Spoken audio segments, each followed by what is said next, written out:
రేఖ లంచ్కి ఏం చేసావు? లంచ్కి ఏం చేశానా, మీకు ఇష్టమైన మంచి పులుసు చేశానండి. ఏం పులుసో గెస్ట్ చేయండి. ఉల్లిపాయ పులుసు పెడతావు?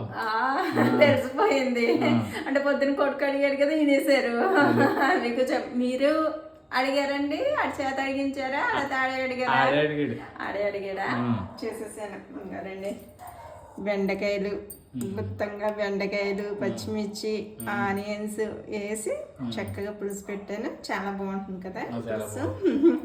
హాయ్ ఫ్రెండ్స్, ఈ పులుసు అయితే రెసిపీ చేశాను. చాలా ఈజీగా సింపుల్గా టక్క చేసేసుకోవచ్చండి. టేస్ట్ మాత్రం చాలా బాగుంటుంది. దగ్గరగా కొంచెం చేపల పులుసు తిన్నట్టు అనిపిస్తుంది.